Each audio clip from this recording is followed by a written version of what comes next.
Olá, pessoal, este é mais um Fala Carlão e o Fala Carlão, você já sabe, é sempre na prateleira de cima do agronegócio brasileiro.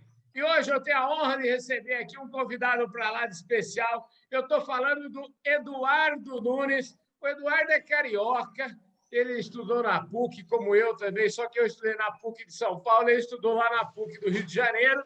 Mas pensa num cara que entende tudo de agro, vocês vão ver como ele entende uma barbaridade daqui a pouco, quando ele começar a falar. Ô, Eduardo, obrigado pela sua presença aqui no nosso Fala Carlão, viu?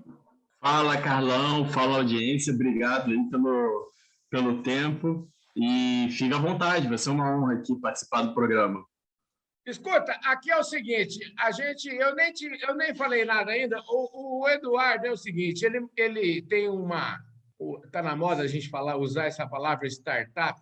Talvez quando a gente fundou a Public lá atrás, 33 anos, a gente não tinha essa palavra, era uma startup também, ou seja, uma empresa que está começando, mas eu achava que estava começando mesmo, mas ele não está começando, esse cara tem uma experiência fantástica, especialmente quando a gente está falando aí da área de fertilizantes, uma área tão importante para o agronegócio brasileiro, e sobre isso que a gente vai falar. Ele é o fundador da Leve Agro e ele vai explicar para nós o que é isso. Mas antes de explicar o que é a Leve Agro e por que ela ela é tão importante para o agronegócio, eu queria que você falasse aqui no Fala Carlão, ninguém nasce fundador de nada, todo mundo tem uma história para contar. Eu queria que você contasse a sua. Como é que você nasceu no Rio? Como é que um carioca veio parar no agronegócio, veio parar em São Paulo? Fala um pouquinho para nós das suas origens, das suas raízes.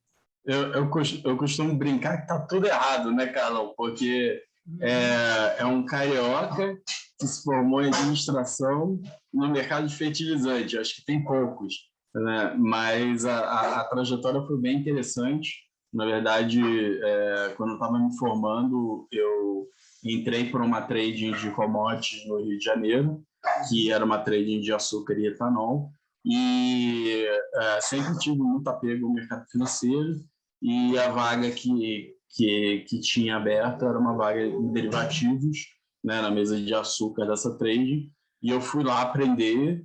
E de lá foi mercado de derivativos, físico, consultoria, pesquisa, área comercial, trade finance. Então, fiz um pouco de tudo. Morei 2 vezes em Londres por essa companhia. E aí, quando voltei para o Brasil, eu acabei indo trabalhar logo depois para Dreyfus, né, que é uma das grandes trades no mercado mundial, ainda no setor de açúcar e etanol.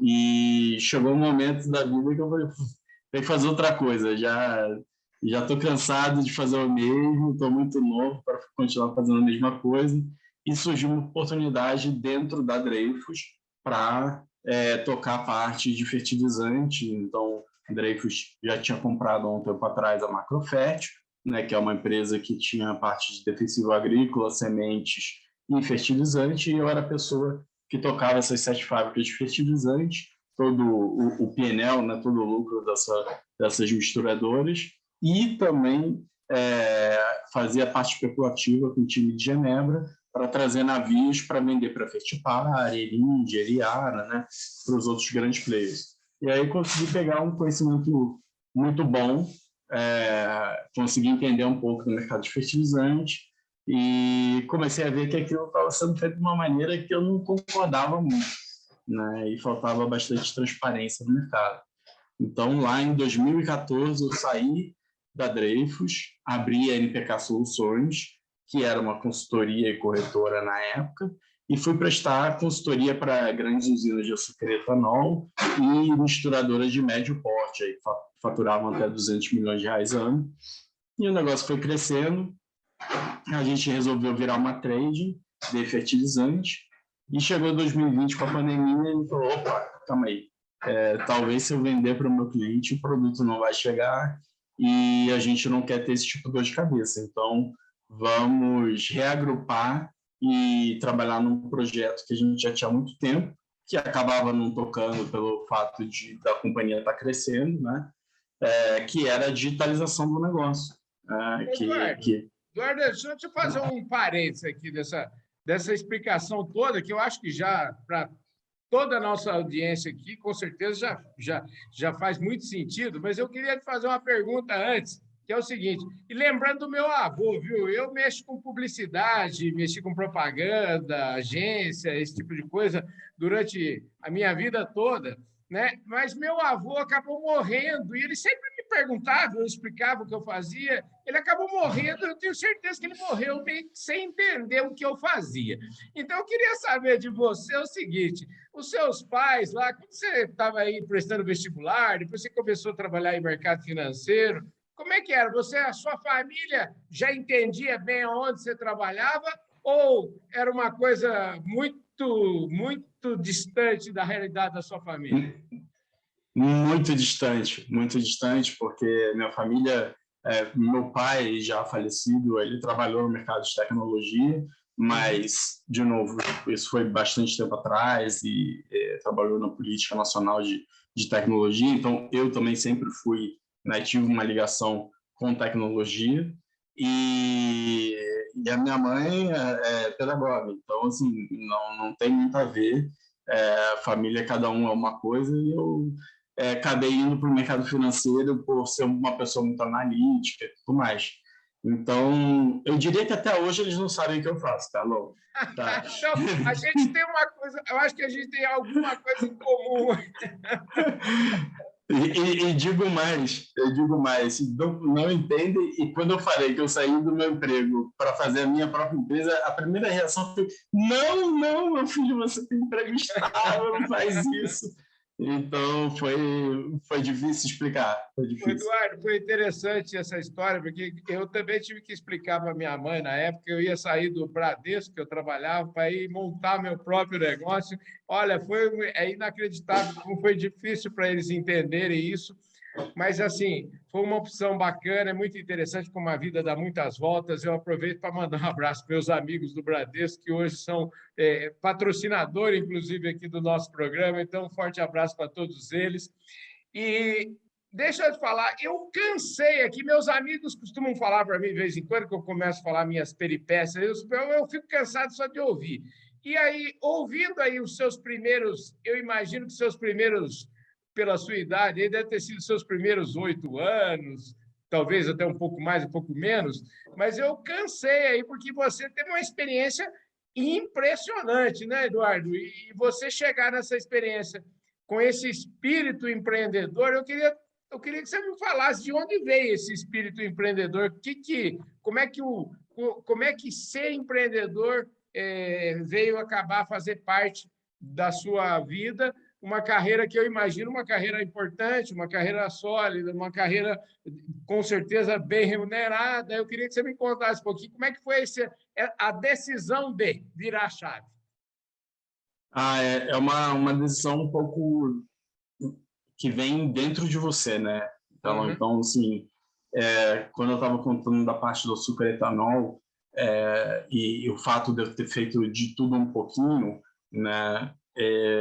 Você está no começo de carreira, você aprende muito, a curva ela é muito acentuada, né? E quando você chega no momento que essa curva para, tem gente que se acomoda porque está ganhando bem, se acomoda, e tem gente que não se limita a isso. Então, para mim, emprego nunca foi um emprego, porque eu nunca cuidei dos lugares onde eu trabalhei como um emprego. Sempre foi, eu também sou sócio. Eu estava cuidando do dinheiro dos outros, mas também era meu, né? E então acho que esse tipo de atitude você nasce com ela, né? E aí digo até que quando eu era mais jovem, eu não tinha essa experiência para atuar dessa mesma maneira, mas quando a vida me fez entender que eu precisava trabalhar, eu falei, agora é hora de ser sério. E te respondendo um pouco da questão do empreendedorismo, um dos meus primeiros estágios foi numa incubadora da PUC do Rio de Janeiro. Então, eu sempre fui um pouco ligado a isso, ligado às ideias, e aí a minha carreira foi indo para esse lado financeiro, dentro de commodities, e no momento que eu cheguei num pico para mim, onde o conhecimento não estava vindo naquela velocidade que eu gostava, né, que eu sentia adrenalina de trabalhar, eu falei, eu tenho que mudar, eu tenho que fazer outra coisa. E esse mudar e fazer outra coisa, eu já estava olhando para tocar um negócio meu e fiz um curso de empreendedorismo no INSPER, daqui de São Paulo também, né? Então, assim, não foi do dia para a noite, eu fui estudando, eu tirava férias e fazia business plan, né? Aí eu olhei e falei, isso aqui acho que tem muita probabilidade de não dar certo, então eu saí do emprego.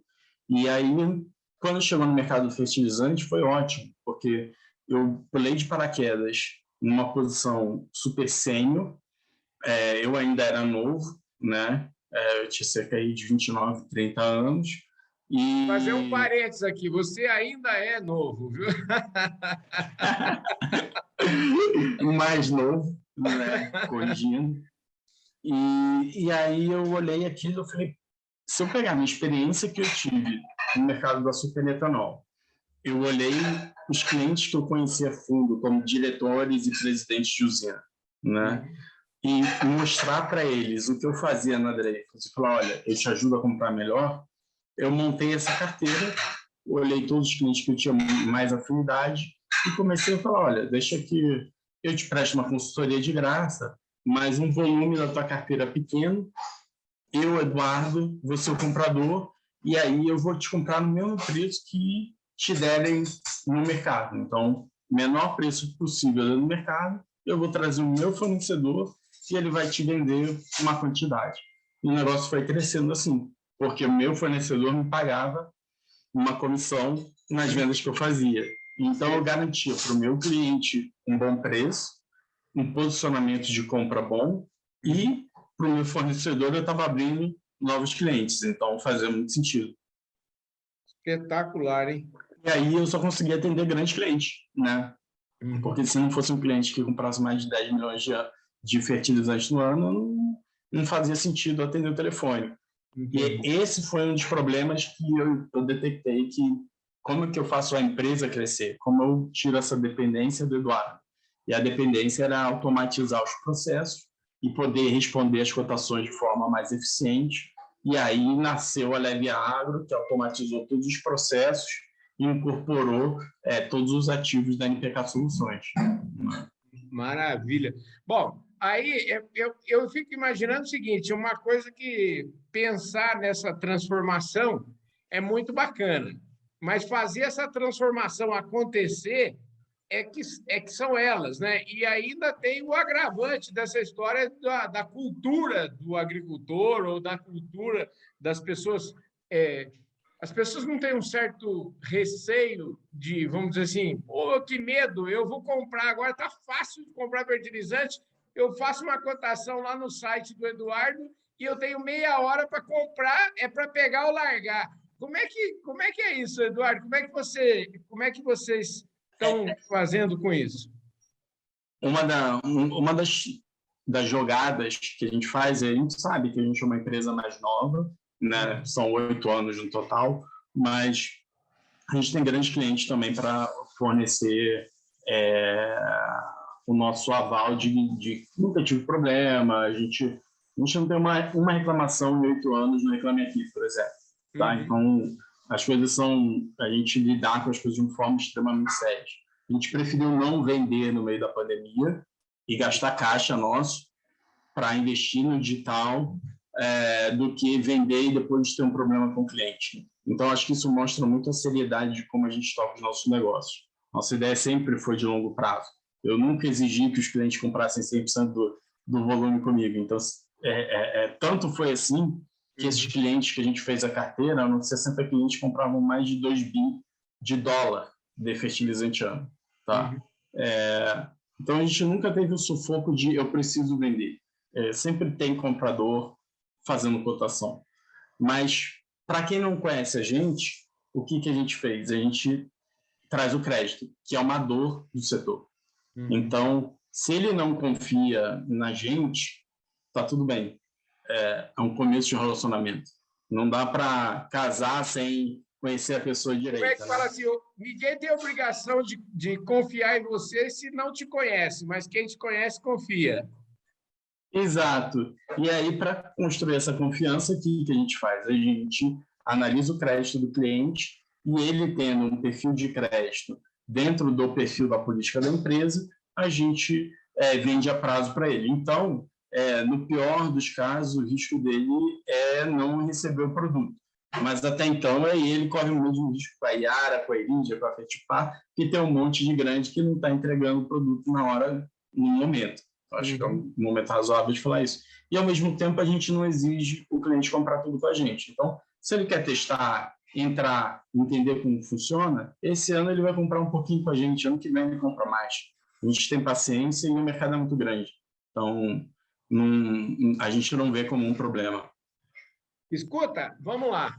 Você já começou a falar de que você não está só vendendo fertilizante, agora você já começou a falar de crédito, aí você já começa falando de crédito, eu já lembro de burocracia, eu lembro de CPE. Como é que resolve tudo isso nesse ambiente online? Como é que vocês fizeram para resolver isso? Bom, a gente criou uma estrutura que o fluxo ele atende de ponta a ponta. Então, desde o momento da cotação, uma resposta instantânea do preço do fertilizante, de novo, que é uma tecnologia que ninguém tem no país, até trazer toda a solução de análise de crédito através de Big Data e emissão da CPR dentro da própria plataforma. Além disso, a gente é conectado com a B3 e com cartórios para registrar isso. Então, diferente de outras instituições onde vende no offline e depois tem que entrar no site de um terceiro para usar a tecnologia de um terceiro, para emitir a CPR, para depois coordenar isso num aplicativo de um terceiro, isso não acontece aqui. É tudo, o processo inteiro foi desenhado dentro de casa e a experiência de consumo do cliente é muito melhor, porque ele faz tudo de uma vez, né? Então, imagina quando você estivesse comprando alguma coisa na Amazon, na hora de pagar, você tem que entrar num outro site para emitir uma dívida e para poder fazer o pagamento. Então, no nosso, não, é tudo integrado e é um fluxo só, contínuo. Então, a gente acredita que essa experiência para o usuário também vai fazer muita diferença em relação à concorrência, né? A gente criou uma startup para emitir CPR dentro de casa, porque existem startups hoje que só emitem CPR. Eduardo, você contando a sua história aqui, eu fico aqui pensando comigo, né, que eu acho que assim, talvez uma parte significativa do sucesso desse seu trabalho são os tantos anos aí de consultoria que você fez aí, onde você realmente sentiu a dor dos clientes, você ouviu os clientes, você, né? Eu fico imaginando que você apertou a mão dos clientes, você olhou no olho dele. E aí eu queria que você falasse um pouquinho como é que você traz isso para dentro de um ambiente online, né? Como é que isso e também, claro, se eu tiver errado, você me corrige aí se você Não, você está certíssimo, certíssimo. Eu acho que a experiência da consultoria dentro do mercado de agro foi um dos pilares para construir um passo estruturado, uma estratégia que a gente ia traçar e como ia traçar, mas não só isso, entender os momentos de mudar os nossos produtos, né? E falar, olha, aqui eu estou ganhando dinheiro, mas eu estou correndo esse risco vale a pena? Não. Né? Então, tudo que a gente faz, a gente tem que medir ao longo do caminho e entender o que está acontecendo. E, com certeza, eu viajei bastante para conversar com o cliente, para conversar com donos de usina, para entender o que estava acontecendo. Então, assim, foram anos entendendo a cadeia para chegar num produto que a gente chegou agora. E esse produto não foi à toa, a gente entende do problema do agro, do problema das burocracias. Então, isso tudo veio, sim, da mentalidade da consultoria, né? De entender o cliente, falar pouco, ouvir mais e solucionar aquilo que o cliente está pedindo. Eu fico imaginando assim, a função dos caboclos que está no dia a dia das fazendas, aí, os famosos RTVs, né? O pessoal que está aí, que vai lá abrir porteira e tal, né? Como é que você faz algo semelhante e como é que é o futuro? Eu quero que você fale um pouquinho agora de futuro. O que está vindo por aí? Então, e aí, esse é uma pergunta assim, muito boa, porque o que a gente teve experiência dentro da nossa plataforma? A gente já viu muitos clientes, milhares de clientes entrarem dentro da plataforma, mas a gente sabe que existe ainda uma conexão direta do campo com o comprador. Aquela questão de tratar com o RPV, de ser aquela pessoa que vai na fazenda, que está lá, que entende o cliente, que fez o mesmo trabalho que eu fiz nas consultorias com os meus clientes. E eu também entendo que esses RPVs, eles trabalham muito para conseguir um bom cliente, e as grandes empresas, uma hora que esse grande cliente entra na carteira, ele sai da empresa, né? Na verdade, ele é saído da empresa, e aí entra um funcionário CLT que toma conta daquele cliente e financeiramente faz mais sentido para a empresa. Então, eu sei disso porque eu sofri com isso, eu vi isso acontecer dentro do meu negócio, e a gente criou uma área para os representantes de vendas, né, para os RTVs, que se chama a área do embaixador, onde ele traz o cliente para a nossa plataforma, ele paga para utilizar a nossa plataforma, R$ 500 por mês, que é um valor simbólico, né, onde ele pode enviar a proposta para os clientes dele, ele compra os clientes que ele inscreve dentro da plataforma, e os clientes só são cobrados dele no momento que termina uma inscrição final, com todos os dados do cliente. Aí sim vem uma conta automática, né? Ele gera um boleto para o embaixador pagar e ele compra essa licença anual de uso desse cliente. Então, a gente está trazendo o campo para junto da nossa plataforma, porque a gente entende que é extremamente importante o trabalho dos RTVs e que não só hoje é legal, porque 90% do mercado ainda é uma commodity tradicional, né, o NPK, mas a gente tem uma visão que isso vai mudar no curto prazo. E os RTVs vão ser as pessoas que vão vender essas tecnologias que a gente vai trazer de fora para os nossos clientes. Então, isso tudo, quem não entende do negócio para vender e mostrar essa produtividade no campo, não adianta ter o melhor produto. Você tem que ter a melhor equipe. E o que a gente está fazendo é fidelizar a equipe com a gente. Maravilha. Ó, para fechar a nossa conversa aqui, eu queria uma palavra que tá que enfim, o mercado já acostumou, eu queria saber se vai ter aí na plataforma de vocês também tem barter, como é que é? Ainda não tem, mas a gente está trabalhando para deixar ele de forma opcional. Por quê? A gente chegou a conversar um pouco no offline antes de entrar aqui. A nossa missão é produzir comida mais barata para o mundo, né? Então, eu acho que essa estratégia das tradings de forçar o barter, que na verdade é uma venda casada, não é uma venda saudável para o mercado, né? Onde o produtor rural ele acaba comprando o defensivo e o fertilizante um pouco mais caro, dando a soja, o milho, enfim, a commodity dele com um preço que ele está vendendo mais barato, então ele acaba perdendo um pouco em cada ponta, e ele faz porque é conveniente e porque ele precisa do crédito, né? Então, a nossa ideia dentro da plataforma é dar o barter como opcional. Se ele está vendo que é um bom momento para ele travar a entrega de produto, ele usa a nossa plataforma e vende o produto dele. Perfeito. Eduardo, show de bola, conversa top de linha aqui, eu adorei a prosa, parabéns, você é um cara extremamente articulado, inteligente, sabe onde quer chegar, parabéns. Quero te contar aqui que o nosso programa está às suas ordens aqui para você, enfim, e todo mundo que vem, que é entrevistado aqui no Fala Carlão, viu? Eles ganham automaticamente aqui uma assinatura da nossa revista Agro Revenda, aqui, que é a plataforma de conteúdo da distribuição agro. Então, você também já foi o felizardo ganhador aí de uma assinatura aqui da Agro Revenda, viu, Eduardo? Show de bola. Carlão, eu quero agradecer de novo aí pelo espaço. Foi um prazer, conte comigo. É muito bom estar do lado de gente com tanta experiência, então fico feliz, honrado de ser convocado aqui para falar no programa. Maravilha. É isso aí, gente. Você viu que papo super inteligente aqui por conta do Eduardo, porque o Eduardo é fera, viu, gente? A gente vai estar dando para o gasto aqui, Eduardo. É muito bom conversar. Meu trabalho é maravilhoso, que a gente está sempre aprendendo muito aqui, todos os dias.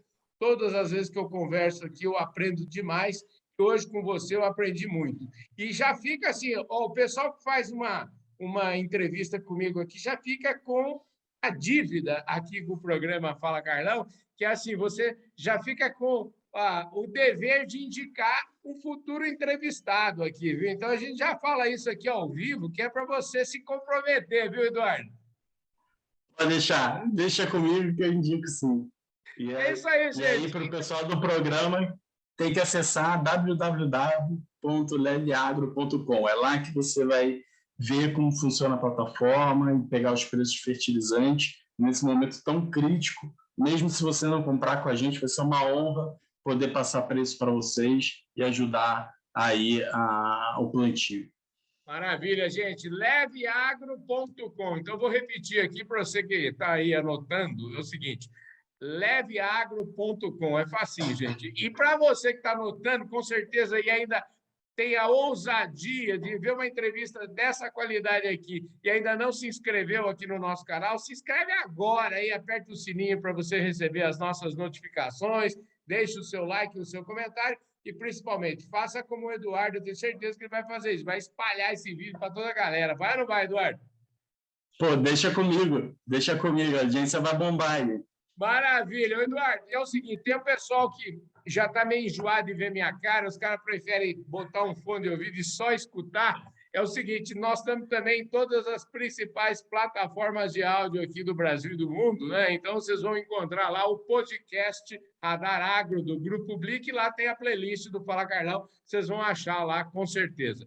E para você que está na audiência nacional e internacional do Canal do Boi, 25 milhões de parabólicas, mais outros 10 milhões aí de TV por assinatura. É o seguinte, gente, vocês só me resta agradecer imensamente a audiência de todos vocês. Muito obrigado, um forte abraço e eu vejo todos vocês no nosso próximo programa. Valeu, Eduardo, obrigado, viu? Falou, Carlão, obrigado, hein? Um abraço.